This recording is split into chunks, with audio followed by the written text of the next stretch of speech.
Nah, di dalam pelajaran teori dan kritik selalu ada tiga unsur yang menjadi bagian dari pembahasan selalu ini di tiap-tiap kurikulum mana-manapun tentang teori, sejarah, dan kritik. Kenapa tiga ini menjadi semacam satu kesatuan gitu ya? Karena teori-teori ini dihasilkan melalui sejarah. Jadi ada riwayat panjang di mana seorang arsitek itu menghasilkan karyanya, ya kan bertahun itu ya. Kemudian dari karya demi karya itu dikumpulkan sehingga menghasilkan konsep-konsep yang baku untuk kemudian diteorikan. Itu melalui sejarah. Sehingga teori-teori arsitektur ini mempunyai timeline ya melampaui sejarah. Makanya teori ini dan mata kuliah ini seharusnya diikuti oleh Anda yang telah mengikuti mata kuliah sejarah, baik pramodern, modern, postmodern, dan sebagainya. Di tiap-tiap waktu, misalnya arsitektur pramodern begitu, itu ada teorinya yang dihasilkan dari para penggiat atau para arsitek di zaman pramodern. Lalu di zaman modern ada teorinya sendiri. Sampai kepada postmodern punya teorinya sendiri. Makanya tautannya sangat erat antara sejarah dan teori. Di mana teori-teori ini dihasilkan sepanjang waktu kesejarahan itu berlangsung. Demikian juga kritiknya. Biasanya arsitektur modern itu mengkritik arsitektur pra-modern. Pra-modern ini begini, begini, begini. Maka muncullah model arsitektur modern. Lalu arsitektur modern berlangsung berapa tahun sampai tahun 70 muncullah pasca modern. Pasca modern ini mengkritik modern. Wah, modern itu kaku, hanya kotak-kotak, tidak banyak menunjukkan budaya dan seterusnya. Maka kita munculkan loh gerakan pasca modern sekarang. Muncullah teori pasca modern. Tidak puas dengan itu, muncullah perkembangan teknologi baru, muncullah namanya model postmodern. Ya, di mana pada postmodern tidak mau mereka membuat arsitektur yang seragam, maunya kita beridentitas, maunya yang postmodern itu mendukung pada kelokalan, identitas lokal harus muncul dan seterusnya. Muncullah kemudian teori postmodern, gitu ya. Makanya teori dan sejarah dan kritik ini menjadi selalunya menjadi satu bahasan di dalam pengetahuan tentang teori arsitektur. Kritik, kegiatan yang berupa penghakiman penafsiran terhadap suatu karya dari sisi timbang bakuan yang dikemukakan oleh arsitek atau kritikus yang menyampaikan kritik tadi. Jadi kritik ini harus berdasar, namanya timbang bakuan. Timbang bakuan itu dipertimbangkan terhadap bakuan tertentu. Jadi kalau Anda mau mengkritik, ya ini tidaklah di arsitektur, tetapi Anda mau mengkritik apa ya, apakah misalnya mobil gitu ya, atau apa ya, apakah HP yang Anda pegang ini baik atau buruk gitu ya. Timbang bakuannya baik dan buruk itu kan harus jelas. Baik dari sisi apa siapa, ya misalnya kan kalau para ekonom mau membeli HP yang baik, mereka tanyakan bakuannya adalah harga, dia. Karena ekonom mereka, ya ahli ekonomi, ya mengkritik atau memberikan penghakiman atau penafsiran terhadap HP yang baik, ya handphone yang baik itu yang bagaimana, timbang bakuannya adalah harga, karena mereka dari ekonomi. Sehingga ketika harganya murah, terjangkau, itulah yang disebut sebagai HP yang baik, gitu ya. Tapi itu ekonomi yang bilang. Kalau arsitek yang bilang timbang bakuannya apa? Warna misalnya. Karena arsitek kan akrab dengan warna ya, atau bentuk. Oh, ini bisa dilipat, ya kan? Bentuknya peta sesuai dengan genggaman tangan. Itu timbang bakuannya pemilihan handphone oleh arsitek, ya kan? Oh, bisa untuk AutoCAD juga nih, punya stylus misalnya, sehingga saya bisa mendesain di HP saya. Ini timbang bakuannya standarnya berdasarkan timbang bakuan arsitek. Jadi yang disebut sebagai HP yang baik menurut arsitek bukan soal harganya. Harga nggak masalah, mau mahal pun, tapi kalau lengkap untuk desain disebut sebagai handphone yang baik. Oke? Okay? Jadi kritik ataupun kalau Anda menghakimi atau Anda memberi komentar, Anda harus punya sisi timbang bakuan. Karena komentar itu selalu relatif. Relatif terhadap timbang bakuan tadi. Soal tinggi tubuh sajalah misalnya. A terhadap B, A itu tingginya 50, kok pendek banget ya. A itu 80 lah ya, A 80, B tingginya 100. B lebih tinggi dibanding A, oke? Okay? Karena A-nya 80, B-nya 100 cm tingginya. Tiba-tiba datang C nih, tingginya 173. Kalau timbang bakuannya adalah B 100, maka B dihitung sebagai lebih rendah dari C. Oke. Jadi si B ini tadi mempunyai sebutan lebih rendah juga lebih tinggi relatif terhadap sampingnya, gitu kan? Kalau dia di sampingnya A, dia lebih tinggi. Tapi kalau dia di samping C yang tingginya 173, dia lebih rendah. Itulah hukum relativitas. Relatif terhadap timbang bakuan. Oke? Jadi kita jangan kalau berkomen jangan sembarangan sekarang. Dasarnya apa kamu bilang begitu, kan gitu ya. Ini adalah inti dari kritik arsitektur. Arsitektur dibilang baik dari segi apa? Artinya timbang bakuannya apa? Dari segi warna, dari segi komposisi, dari segi pondasi, kekuatan struktur, atau dari segi apa? Sehingga kita bisa memberikan judgement, penghakiman, atau penafsiran yang ilmiah, ada dasarnya, ya, tidak asal omong. Oke? Jadi hati-hati ya, sekarang kalau Anda mengomentari sesuatu, tidaklah harus arsitektur, mengkomentari masakan ini enak atau tidak, gitu ya. Ya, enak atau tidak itu kan relatif ya. Menurut orang Jawa, ini manis itu enak, tapi menurut orang Padang terlalu manis, yang enak itu agak sedikit asin, gitu ya. Relatif sekali. Oke? Ini teori sejarah dan kritik. Nanti silakan dibaca. Nah, penerapan teori dalam arsitektur. Ini ada ahli, nanti bukunya Bapak akan share, kritik arsitektur gitu ya. Teori tentang apakah sebenarnya arsitek itu meliputi identifikasi variabel penting seperti ruang, struktur, proses masyarakat,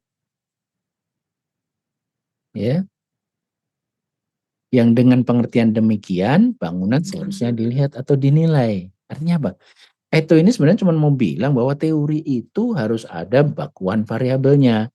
Timbang bakuannya tadi ada, standarnya ada. Bicara tentang ruang, bicara tentang struktur, atau bicara tentang proses. Ya. Jadi di dalam kritik, ya kan, atau di dalam teori, itu ada yang namanya perspektif dan konteks. Saya membuat kritik atau berteori tentang bangunan ini dari segi ruang. Fokus dia hanya cerita ruang saja, dia mengkritik tentang ruang atau berteori tentang ruang. Makanya ada teori tentang ruang, teori tentang struktur, ya, yang Anda pelajari nanti selama 8 semester ini semua adalah teori-teori atau standar arsitektur ya sesuai dengan variabel konteksnya. Anda belajar kota gitu ya. Yang Anda dapatkan nanti teori tentang kota. Kota itu harus begini, standarnya begini, kota yang baik begini, sejarahnya kota. Ya, kalau Anda sudah mengikuti arsitektur kota pasti paham ya kenapa diajarin ya perkembangan kota-kota dunia gitu ya. Sejarah itu kan. Lalu ada eh, smart city, itu teori ya, teori tentang kota ya. Ada sustainable city, teori tentang kota kan. Nah, variabel struktur apa? Ada struktur rangka, ada struktur batang, rangka batang, dan seterusnya. Itu teori-teori tentang struktur arsitektur. Oke. Nah, yang jelas setiap teori ini mempunyai fokus atau merupakan identifikasi dari variabel-variabel penting. Jadi tidak ada satu teori yang bicara macam ya bicara landscape, ya bicara struktur, ya bicara ruang, bicara kota. Tidak ada. Teori itu kokoh pada satu variabel. Ya.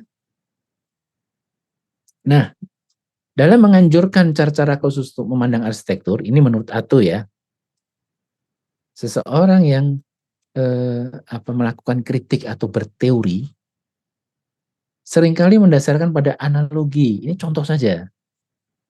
Contoh teori bagaimana seseorang itu mau merancang. Jadi teori perancangan arsitektur namanya. Bukan teori tentang arsitektur ya. Teori merancang arsitektur.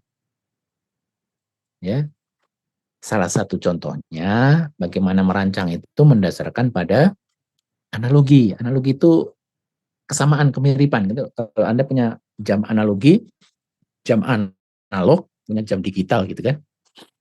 Jam digital itu angka-angkanya saja. Kalau analog itu jam yang ada bulatan gitu ya, misalnya 1, 2, 3, 4, 5 dan ada jarumnya itu namanya jam analog.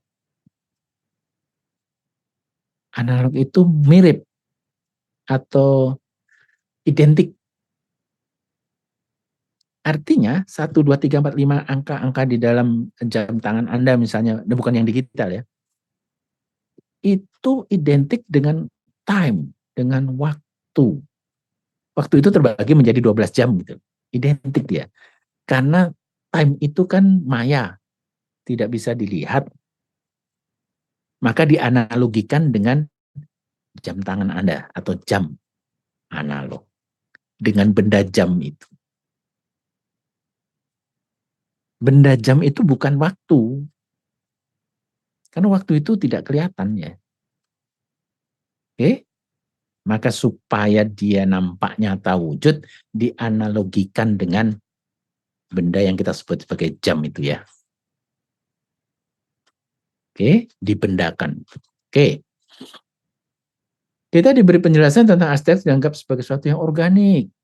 Nah, arsitektur itu juga maya. Apa sih arsitektur ini? Bentuknya itu kayak apa ya? Oh ya, wujudnya ini. Dan kenapa wujudnya seperti ini? Lantas para arsiteknya atau arsitek yang merancangnya menganalogikan bahwa arsitektur itu organik, arsitektur itu tumbuh, gitu ya. Dia menjelaskan, teori ini menjelaskan, atau eh, arsitektur yang dibuat itu seperti bahasa. Bahasa itu punya ritme, irama gitu ya, atau lagu. Gitu. Sehingga komposisinya adalah A, A, B, B, C, C, dan seterusnya. Ya.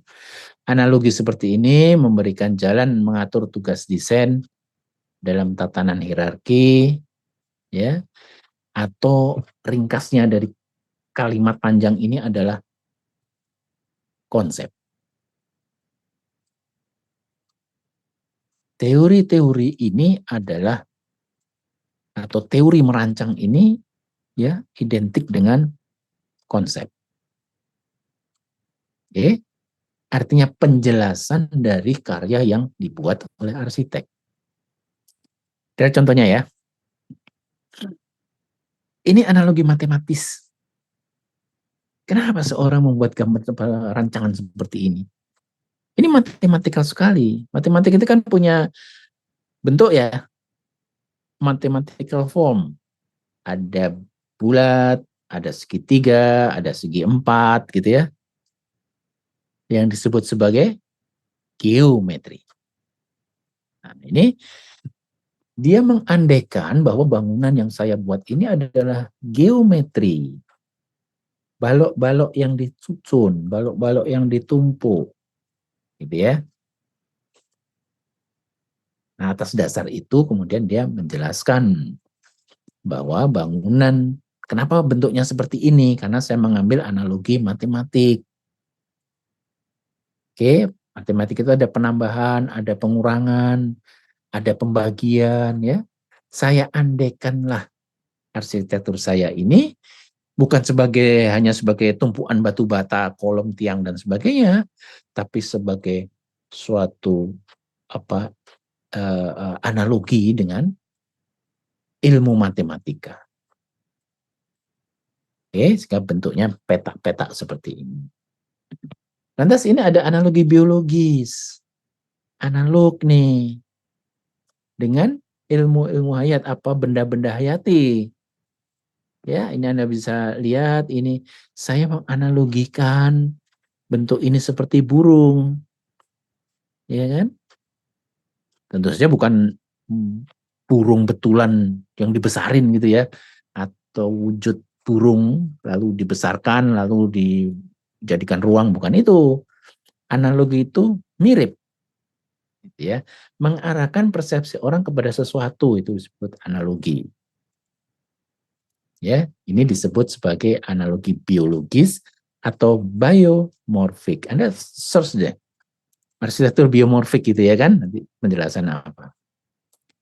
Ini teknik merancang, teori tentang bagaimana merancang. Ya, yang di bawah ini ya Gaudi, Antonio Gaudi, Barcelona. Dia menganalogikan dengan biologi apa? Reptile. Ini apa sih, iguana gitu ya. Bangunannya kayak iguana gitu. Indah, oke, kokoh, oke, fungsi apartemen ini. Nah, ini lab ya kan, seperti benda ya biologis kayak hidup gitu. Saya nggak tahu bendanya ini apa ini lintah atau apa ya, belut ya, tetapi karya-karyanya itu inovatif begitu di dalam analogi biologisnya. Yang di atas ini kan ya, sehingga mengarahkan seseorang kepada bentuk yang bisa dipertanggungjawabkan. Biasanya ini disesuaikan dengan fungsinya. Misalnya di atas itu adalah museum biologi atau pusat penelitian ikan. Relevan kan? Nah, relevansi antara analogi ini juga menjadi penting. Jangan nanti pusat penelitian ikan gambarnya beruang gitu ya, bentuknya kayak beruang gitu. Itu namanya analogi ngawur gitu ya. Oke, relevansinya harus ada. Lalu ini organik, namanya biomorfik. Yang ini biomorfik juga, tapi biologinya atau ilmu hayatnya pada tanaman, tumbuhan. Ya, ini yang terkenal siapa sih ini? Frank Lloyd Wright ya, menyebut sebagai analogi organik. Teorinya dia berteori arsitektur itu seperti suatu tanaman hayati, dia tumbuh, dia punya akar dan seterusnya dan seterusnya. Ya, dan sebagai sesuatu yang organik dia tumbuh. Jadi mulanya hanya tiga lantai, menjadi 4 lantai, menjadi 5 lantai sesuai dengan kebutuhan masyarakatnya. Ya, mungkin Anda pernah dengar kata rumah tumbuh gitu ya. Itu adalah analogi organik. Romantik. Ini ya romantik, ini sebelah kanan, ini seperti apa ya, kain gitu atau seperti hadiah, gift gitu ya. Sifatnya mengemban, memanjakan, ya. Tapi semuanya itu mampu menimbulkan tanggapan yang emosional dari sisi pengamatnya. Jadi kalau saya berada di sebelah kiri itu romantik sekali ya, enak sekali untuk honeymoon, untuk pacaran dan sebagainya. Ini mengarahkan kepada perancangan dan dapat mempertanggungjawabkan bentuk yang dihasilkan. Bukan dari mimpi atau bukan dari mana, nggak tahu, pokoknya senang seperti inilah. Arsitektur tidak seperti itu. Rancangan apapun Anda harus mampu mengutarakan konsepnya apa sih bentuk seperti ini gitu ya. Ini linguistik ya, linguistik kepada bahasa, model ekspresi, tata bahasa, model semiotik. Bahasa itu kan ada semiotik, ada apa ya, huruf atau ekspresionis, metafora. Anda kalau belajar bahasa Indonesia dulu kan ada apa ya, ada metafora ya, pernah dengar kan? Ada ekspresionis,